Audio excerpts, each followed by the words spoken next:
Off topic tayo. Carl, paano yumaman? Paano yumaman? Paano yumaman? Success or money is a byproduct of good habits, something you do day to day. Good habits. Good intention. Good intention. And good activities. Good activities.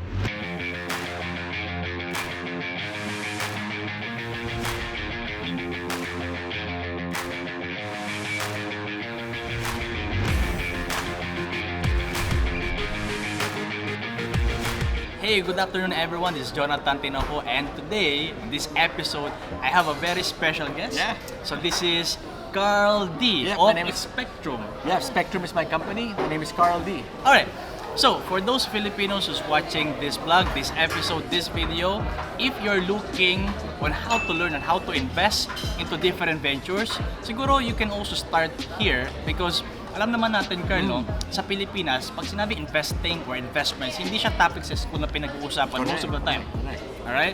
So, siguro it's time for us to educate all of you guys on how to learn how to invest in the Philippines. Let's start with these questions. Who is Carl D? Okay, who is Carl D? Hirap ng question na yun. Ano? Basically, guys, I'm in the property business. I'm a speaker about property. I got my experience working for this big developer called Ayala Land. So I was there 15 years ago, and that's where I really learned a lot about the mindset of the rich people. So now I speak about property, yes. Alright, property, real estate. Yeah, real estate talaga, as an investment. Alright. So that's what you really do, Carl? Yes, real estate. More in real estate. So when did you start that? I started real estate 15 years ago. Alright. When I worked for this company called Ayala Land. And then I started speaking siguro mga 6 years ago. 6 years ago? In the public sector. Yeah. In fact, we're one of the Carl D was also one of the speaker in the last event. It was the psychic conference of TGFI. In fact, I've heard this talk. He really came from rags to riches. Okay, Started from that. So I am really inspired kasi there's a lot of people na sabi nila, in order for us to succeed, kailangan graduate ka, kailangan masipag ka, you need to apply for a stable job. Correct. So para yung income mo consistent din. Pero Carl did it started from nothing, right? Yeah, I started without anything. I guess Maybe you can share that. I came from a working class family. You know, my parents were not businessmen. Alright. They were encyclopedia salesmen. So, yun nga, nakwento ko sa side gig na when I was starting out, I did a lot of side gigs. I started out as a delivery boy. Wow! I was a delivery boy in Chinatown. So, I would deliver mga items all around Binondo. Pero you know what, Jonathan? I look back, that was my most valuable experience of all. Kasi when I was 12 years old delivering, nakita ko yung mga mayayaman na business owners. And then I realized na, uy, ang dami nila ay may rental properties. Alright. It kind of opened my eyes.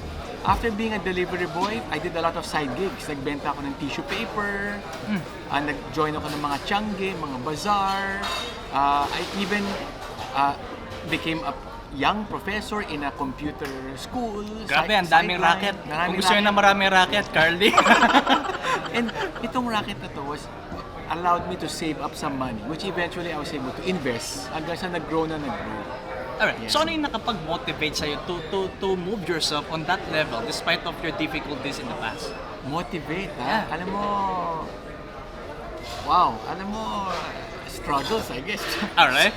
Struggles is your biggest motivation, di ba? Siyempre, Alright. naiinggit ka before, yung mga friends mo, nakikita mo yung mga mas wealthy, so nangarap ka din. No, kasi the reason why I asked that question, kasi di ba, most of the Filipino parang, ay, okay na ako sa ganitong buhay, ayoko na ayoko yumaman, yung mga ganun, those mindsets. So parang, because of those struggles, you succeed. So, because of those motivations na pinagdaanan mo, I guess, Jonathan, ang pinaka-biggest turning point ko is, I was a delivery boy, tama ka, I had a very, working class mindset. Mababa lang yung mga pangarap ko dati. Okay. But when I was able to work for a big company, I was assigned kasi to do service work for yung mga mayayaman na customer. So doon na-open yung world ko na, uy, may ganung mundo pala. Alright. Just to share with you, one of my early customers was a person who had a restaurant, a pansitan. alright. And that owner bought a 400,000 property. 400,000 400,000. That's relatively cheap, di ba? 400,000. But I was so impressed. Sabi ko, wow, gusto ko rin magkaroon ng pansitan someday. Alright. But who would have thought na after 15 years, I would now do deals na from 400,000 to 400 million? May ganun palang Grabe. mundo. Sige, off topic. Off topic. Tayo. Carl, paano yumaman? Paano yumaman? Paano yumaman? I guess, Oh, sorry. Paano kayo yumaman? Oy, wow. Alam mo, I wouldn't consider naman na, but paano yumaman in general? I think number one is patience. Alright. Pakinggan nyo yun, ha? Patience, time. Feeling ko pag nagmamadali tayo, we get impatient, di ba? Kaya kailangan medyo bigyan mo ng time, that's one. Alright. Pangalawa, I said in the side gig event, money and success is just a byproduct. You don't look at money. You look, paano ko sabihin? It's a byproduct of good habits, good intentions, and good activity. Ulitin natin. Success or money is a byproduct of good habits, something you do day to day, Good habits. good intention, Good intention. and good activities. Good activities. So I would say, kung tatanungin mo paano yumaman, that will be my golden, parang golden rule. Alright, sige. Don't focus on money, focus on the goodness. And darating yan. So let's say, when you're doing, kunyari, nagkatrabaho ka sa opisina, Alright. huwag mo isipin yung pera. You just do your best, do whatever you can to give value to your boss, to your company. Alright. At yung pera, yung promotion, automatic yan. Pag nag-open ka Good ng point. negosyo, huwag mo isipin lagi, gusto ko yumaman mabilisan. Isipin mo, how can I make my product be of value to the customers? Then automatic na lang yun. Alright, that's a good point, no? Siguro, hindi pa kami tapos, ang dami na namin napag-usapan. In fact, just to share with you, Carl, recently, in fact, previously, we've received a lot of questions. They're asking in regards to what we're doing. Because just to share with you, we're into cryptocurrency Yes. industry. We trade, we invest in crypto. Majority ng tinatanong na iba sa amin is, pag nagbasok ako ng 10,000 pesos or sabihin natin 50,000 pesos, kailan ba ito kikita na mabilis? That mindset. Yep, that's a Tama? mindset. So parang majority, gusto agad kitaan. Pero like what we've always sharing and teaching in our seminars, in our events, always go for the learning. Yeah. Because eventually, earnings will follow. Will follow. Tama ba, Carl? You're right, oo, tama. Especially if you're young, di ba? Yeah. Sabi ko nga sa mga clients ko, sometimes you buy a property not for the money, but for the learning. Kasi iba yung na-experience mo, iba yung learning. Iba yung nagkakamali ka, iba yung learning, di ba? Tama. So when you're young, you just make as many mistakes and learning as you can. Why do you think that investing today is a very important topic, especially right now sa Pilipinas? Para sa mga kababayan nating Filipino na nanonood. Okay, mga kababayan ko, I think maganda yung word na investment. Because I remember when I was young, ang nakikita ko sa working class family ko is pag marami kang ari-arian, mayaman ka. Okay. Pero yung pala yung mga ari-arian na yun, lahat ay liability. Di ba? Okay, yeah, exactly. Bahay man yun, o kotse man yun, or magagandang appliances, sapatos, they don't put money into your pocket. Agree. What is an asset? They put money into your pocket. Okay. What is a liability? It takes money from your pocket. Exactly. So, I guess as we evolve and as we learn from people like Jonathan who teach, you realize na gusto mo mag-ipon ng asset. Okay. So that's where investment comes in. You want to put whatever money you have to something na can make you more money. Para ma-develop yung sinabi ni Floyd na 7 multiple income streams. Yun, Jonathan. Alright. So, guys, tatanungin ko si Carl, since yung packet ko bukas, baka gusto niya maglagay na ibang asset dito. No? Just kidding. So, what are your main investment and other investment aside from real estate? Okay, very good question, Jonathan. So, I guess number one, you invest in yourself. Alright. Diba? Invest in yourself. Tama. In your mind, in your reputation. You try to, sabi nga nila bago ka humingi, kailangan mag-plant ka muna. Diba? So you just keep on planting, do good things, volunteer, help out people. Anything na mag-help mo, I tell you, babalik at babalik sa'yo. Alright. In a different form.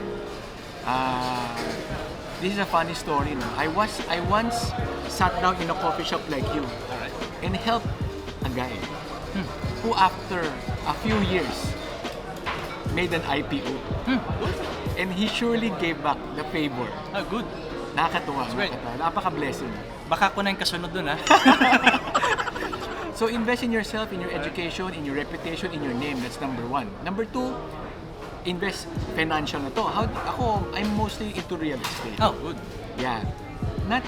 Because kabisado ko siya. I know how it works. I know the time frame na kailangan. Kaya I'm into real estate. I don't know about stock market. I would love to learn about crypto and bitcoins. So, yun pa, number 1. Number 3 siguro, be open. Be open-minded to learn. Okay. Siguro nabanggit ni Carl yung cryptocurrency. Kasi kanina kasi, before kami nag-start na episode, he was asking me yung pwedeng siguro maging benefit or relevance ng cryptocurrency and real estate. How cryptocurrency can help real estate. Yep. Alright? Because some of our friends, recently, if I correct me if I'm wrong, in order for you to send money, let's say you want to buy a property in, let's say Singapore. All right. So the only way for you to buy that property is to send money from here, going to their companies or directly to that person. Pero syempre si banko, they will ask a lot of requirements. May requirements, may Para percentage. saan? Percentage, broker's fee. Tama? Now, here's the good news. Some of the people who's using cryptocurrency, what they're doing is, since yung mga companies kasi na nasa real estate industry na rin, they actually use blockchain. They're now using blockchain technology. Blockchain technology is a simple public ledger where you can see all the blockchain transactions for your information. So, yung ginagawa ng ibang mga tao na ito, binibili nila ng Bitcoin, then instantly, sinisend nila ito dun sa pagbabayaran nila. Interesting, guys, ha? So, alam ko yung mga question nyo, eh. So, how much money did Jonathan make in his Bitcoin? Well, cut. okay. Well, sige, share ko na rin. Share. Okay, I started in 2015. Wow. Accidentally, but I do believe there's no such thing as accident. Parang tayo, I believe there's a reason why we met. And that time, me and my family, pumunta kami na Hong Kong to look for a job. Oh, wow. Because just to share with you my story, I came from this industry called direct selling and network marketing for the last 10 years. Wow, 10 years. So sabi ko, parang lahat ng companies parang wala nangyayari. Well, I've learned a lot, pero syempre yung bulsa butas. Laging ubus yung pera, walang ipon. So, 2015, sabi ng mom ko, anak, wala naman nangyari sa ginagawa natin dito. Let's move to other country. So, pumunta kami Hong Kong. Then, sa Hong Kong kami, accidentally, yung mama ko, just to share with you my story. Yung mom ko, naglalakad sila outside with my twin sisters. So, may nakapagtanong sa kanila, may nakasalubong sila na foreigners. Napagtanungan yung mom ko. Tinanong lang yung mom ko. Sabi niya, Mike, alam ka ba dito na halal restaurant sa Muslim restaurant? Because yung mga na-meet niya, they're basically from Pakistan. Sabi niya, wala. In fact, we're also looking for a restaurant. Sabi ng mom ko, oh, really? Bakit di tayo mag-join na lang? Oh my gosh. Yeah. So, bottom line, nag-dinner sila together with those Pakistani. Then nagkatanungan, what are you doing here? Ba't kayo nandito sa Hong Kong? Sabi naman ko, we're here to look for jobs, kasi yung anak ko kailangan magtrabaho and so on. And yung mom ko, tinanong din sila, kayo, anong ginagawa niyo dito? And you know what they said? We're here because we launched a cryptocurrency exchange. Wow. So, my mom doesn't really know what's cryptocurrency. Even they already talk about Bitcoin, pero my mom doesn't know about it. Yeah. So, bottom line, cut the long story short, nung pag-uwi naman ko sa bahay, sabi niya, anak, alam mo ba yung Bitcoin cryptocurrency? Sabi ko na yun. Parang it's an alien word. Way back 2015. So, na-curious kami. So, we did a research, how does it work, and so on. So, bottom line, ako kasi, Carl, just to share with you, ako yung tao na pag merong bago, gusto ko aralin. Open-minded, ha? Open-minded, di ba? Yung mga nagkala gusto mo bang kumita, open-minded. Power! So ako, I'm into learnings. I focus on learning kasi alam ko, I do believe earning will follow.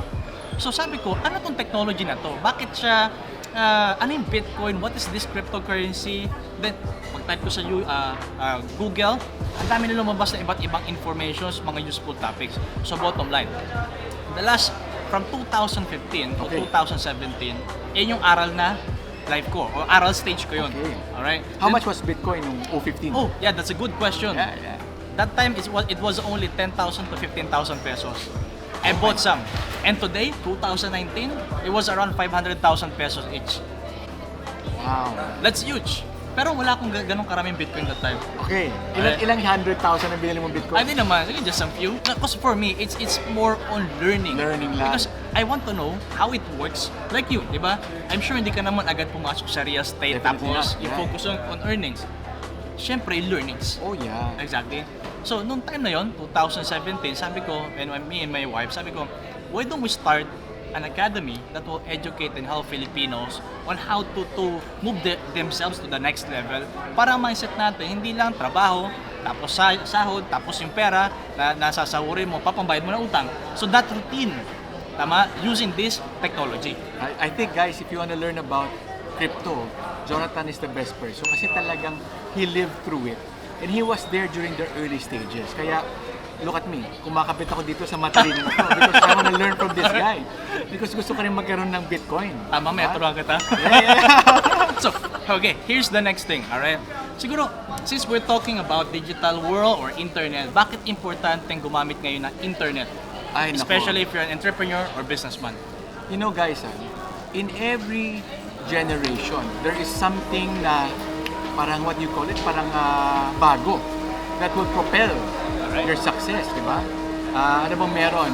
Maybe in the 1800s when we were all riding in horses or brown out, kandila, bigla nagkaroon ng electricity. That was a game changer during that time. After that, ano pa ba nangyari? 1900s, then Henry Ford made the automobile, di ba? Or sabi ba? Hindi, Benz made the automobile. Then Henry Ford improved the manufacturing process. Alright. Nagkaroon ng industrial age dahil dyan. Internet age. Alright. So, in this generation, ito yung bago sa atin that can propel your success. So, kunwari, bata ka, the way for you to beat yung mga big boys na mas matatanda sa inyo is to be technology savvy. So, internet is the way. That's why ngayon, if you're doing online business, kaya mong mag-make also ng maraming profit even without having those physical stores. Tama. Diba? Exactly. So, that's why... Like, ang daming online sellings ngayon, no, Carl, tama? You can sell your stuff online. Oh, yeah. Kung gusto mong kumita, pwede ka magbenta na using the internet. Ang daming mga racket online, like Carl din, daming racket before. Tama? You know, I know somebody, we have a client, 23 years old. Wow, 23. Okay. Yung kinikita niya in a month, halos isang CEO ng company na. Wow. Dahil lang sa online. Because of the internet. And he's just 20 plus year old. And he's not even a cum laude, not an honor student. Wala. You know what? That's a very good point, no? Kasi lagi na lang mindset natin, no? Kailangan magaling ako, kailangan graduate ako in order for me to succeed in life. Pero did you know that majority of the successful people today, they are dropouts? Oh yeah. Even the founder of Facebook, Oh yeah. Warren Buffett, tama? Manny Pacquiao. You know why, Jonathan, they did not finish school? Kasi school teaches you to be parang square-minded, di ba? Parang square ka lang, hindi ka pwede mag-think out of the box.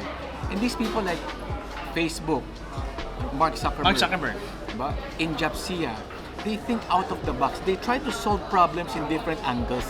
So, yeah, don't worry kung bagsak ka sa school. Good. Diba? You have a future. Tama. Like me and Jonathan. Yeah, kaya nga hindi na ako nag-aral eh. Cut.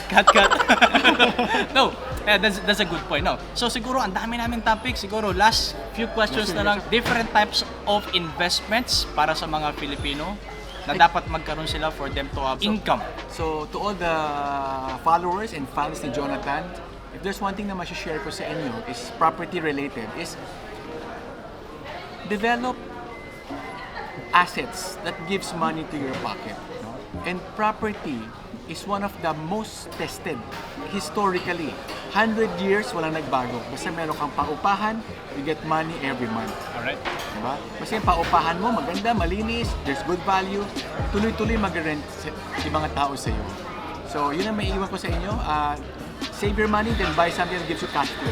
That's a very good point and a good topic with Carl D. So, ang dami namin diniscuss ngayon. But again, if you want to learn more, saan ba sila pupunta, Carl? If you want to learn how to invest through real estate, saan ba sila pupunta? Wala akong YouTube video like Jonathan, but I guess sometimes in the other vlogs. But add me up in my Facebook, Carl D, Property Guru. And then you will see kung kailan yung mga next speaking engagements natin. Alright. So, and lastly, siguro no, Carl D has a book. Ang title nito ay Creating Wealth Through Property. So, Carl, share us more about this book. Yeah. This book is a parang project na pinagdasal ko talaga. And why is this exciting? Because there are 42 people who shared their stories about real estate. So, this is random from successful businessman to regular people, OFW, even people who failed and made mistakes in their property. Because I believe you also learn from the failures, di ba, Jonathan? Exactly, tama. Exactly. In fact, mas malalim pa ang naalala mo pag sa failure mo nakuha yung lesson, Tama. di ba? So it's available in National Bookstore and Power Books. But during my talks, if you get there, it comes with an autograph. Oh, di ba? good. Nagiging personal. Like this one. Like this one, may autograph na ako agad. So pag naging sikat na ako next time, at least meron ka ng autograph Asset. book. Asset. Did you know, sabi nga ni Robert Kiyosaki, book is also an asset. Yep. So there's a lot of ways on how to earn, no? Yep. Alright. So Carl D, thank you for sharing your wisdom, your knowledge to us.